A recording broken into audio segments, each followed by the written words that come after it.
করবে, মানে কোন ডিস্ট্রিবিউটার, যাদের নাম হয়তো আপনারা জানেন না, সেটা কোন সময় লাগবে? তখন কি আরো কোনো বড় হিন্দি ছবি আছে যে এই ছবি থেকে আপনারাই ছুটে যাবেন বাংলা ছবিটাকে লাইক ইউ নো ডিক্লাইন করে? আমি এতগুলো বলছি ফ্যাক্টর। আরেকটা কথা, সরি বেশি কথা বলছি, যে বল্লভপুরের রূপকথা এত সুপার ডুপার হিট, এত ভালো একটা ছবি, সবাই পছন্দ হয়ে গেছে। যখন এটা ওটিটিতে আসলো তখন কিন্তু সেটা লোকে গিয়ে ওটিটিতে দেখলো না বেশি লোক, যার জন্য আমরা যখন অন্য ভাষার সিনেমার ক্ষেত্রে একটা এই ধরনের সিনেমা যে পয়সাটা পায়, আমাদের বাংলা সিনেমার ক্ষেত্রে সেই পয়সাটা পাচ্ছে না। ফলে ও কি করছে, আর একটা বড় বল্লভপুর করবার জন্য ভাবতে গিয়ে ও 10 বার ভাবছে না আমি ছোট জায়গায় একটা ঘরের মধ্যেই থাকি। এটাও কিন্তু একটা প্রবলেম, এটা আমাদের ইন্ডাস্ট্রির প্রবলেম, আমাদের বাংলার প্রবলেম এটা। না না, আমি জাস্ট শুধু এটাই বলার চেষ্টা করছিলাম যে এতগুলো জিনিস ভাবতে হয়। এই যে অভিনেতার এই যে একটা ভালো চরিত্র পেলাম করে নিলাম, এটাও তো অভিনেতা হিসেবে যদি বলি এইটুকুই, তাহলে তো মিথ্যে কথা বলে না। দেখি না আমরা প্রডিউসার কে, তারা রিলিজ করতে পারবে কিনা, কষ্ট করে একটা ছবি করবো, সেই ছবিটা মানুষের কাছে পৌঁছবেই না, ভেবেও তো কষ্ট লাগে। এটা তো আমাদের সবার সাথে হয়েছে এখানে, I am sure we all have. আর আয়ুষ বলো, আয়ুষ বলো। আমার একটা প্রশ্ন, যেটা আমার আবিকের এই প্রশ্নটা করার কারণ, আমরা একটা খুব অদ্ভুত আলোচনা, একটা অদ্ভুত জান ছেড়ে দাঁড়িয়ে আছি। কল্পনা যে কথাটা, সেটার ইংরেজি যদি করি সেটা ফিকশন হয়, এবং আমরা যদি সিনেমার কথা বলি, cinema is a work of fiction, এটা নিয়ে কোনো ডিবেট নেই। এবং আরেকটা কথা হচ্ছে যে সিনেমা নয় যেটা, সেটা নন ফিকশন। এবং এই বাস্তবধর্মী এবং কল্পনাধর্মী একটা জান ছেড়ে খুব ইম্পর্টেন্ট একটা ছবি আদিল চট্টোপাধ্যায় রিলিজ হতে চলেছে, এবং এমন একটা কাজ, যে কাজটা একেবারেই সেই অর্থে কল্পনা নির্ভর একটা কাজ এবং কল্পনা নির্ভর একটা চরিত্র, তাকে বাস্তবে একজন বা এই সময়ের অভিনেতা তাকে কিভাবে ইন্টারপ্রিট করছে, সেটা খুব ইন্টারেস্টিং একটা যাচ্ছে। সেটা বাদামি হায়নার কবলে বলে যে ছবিটি রিলিজ করতে যাচ্ছে, এটা স্বপন কুমার, আমরা যারা যারা জানি, সেটা একেবারেই একটা পাল্প এবং একটা অন্য ধরনের গোয়েন্দা সাহিত্য বা একটা অন্য ধরনের সাহিত্যের কথা বলে। এই সময় দাঁড়িয়ে how he is reacting to it, এটা আমার কাছে খুব ইম্পর্টেন্ট প্রশ্ন আজকের এই আলোচনার পরিপ্রেক্ষিতে। আমার মনে হচ্ছে because this a very important time this film is releasing.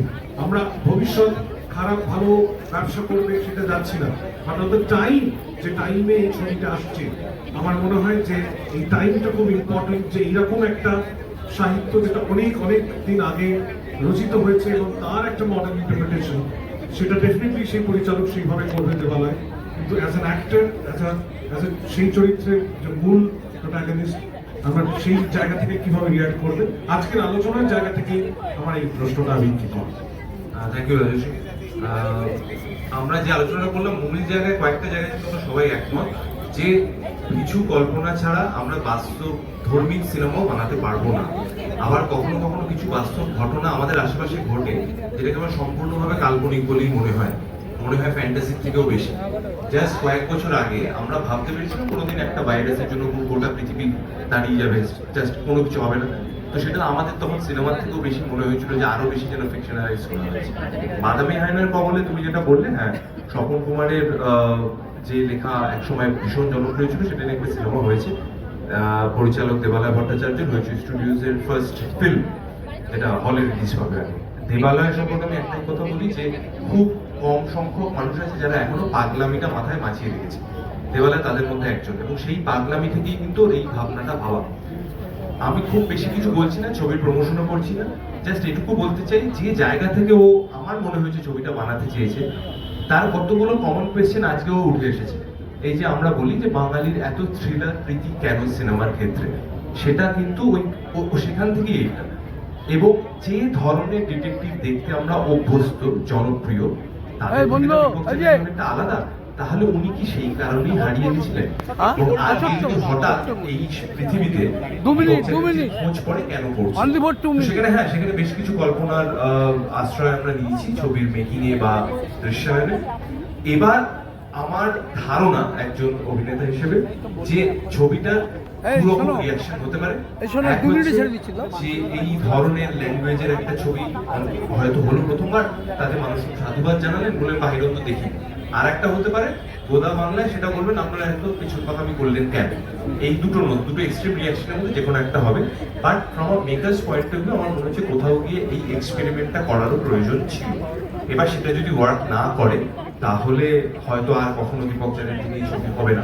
যদি ওয়ার্ক করে তাহলে রাজ একটু আগে বললো ফ্র্যাঞ্চাইজি কোট আন কোট সেফ গেম, হয়তো অনেক দীপক চ্যাটার্জি হবে।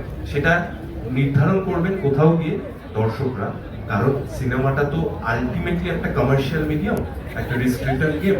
যদি রিটার্ন যদি বেশি আসে তাহলে সেই ধরনের কাজ বেশি হবে। আমি আর ধন্যবাদ, আমি আর কথা বাড়াচ্ছি না, প্লিজ টাইম হয়ে গেছে, সমাপ্ত করছি প্লিজ।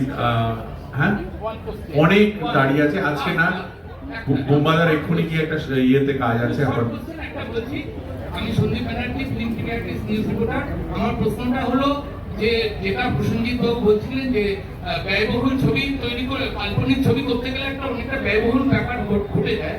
সেই যেমন বাহুবলী বা অন্যরকম এল ডোরাডো করেছিলেন সত্যজিৎ রায়, বড় ডাইরেক্টরও দরকার। তার চেয়ে বর্তমানে বাস্তবধর্মী ছবি করলে বাংলা সিনেমার অনেকটা উপকার হবে এবং মানুষ বড় অ্যাক্টরদের দেখতে পাবে, এবং নতুন যারা আমরা বাংলা সিনেমা অভিনয় করছি বা করতে চলেছি তাদেরকে কর্মসংস্থান অর্থসংস্থান হবে। এইটার ব্যাপারে আপনারা কিছু মতামত দিন। ধন্যবাদ, আপনার সাজেশন মাথায় থাকবে আমাদের সবার, আমরা সবাই মাথায় রাখবো আপনার সাজেশনটা অবভিয়াসলি।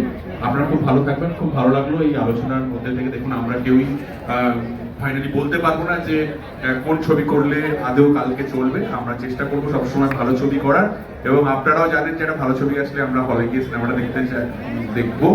আজকে এই কারণটা হচ্ছে যে একটা আড্ডা মারার দরকার ছিল, আড্ডার দরকার ছিল। আমরা এখানে বসবো, আপনারা ওখানে বসবেন, আলোচনা হবে। এবং আপনাদের বলে রাখি যে 29তম কলকাতা আন্তর্জাতিক চলচ্চিত্র উৎসবের 11 তারিখে একটা মাস্টার ক্লাস আছে অ্যাক্টিং নিয়ে।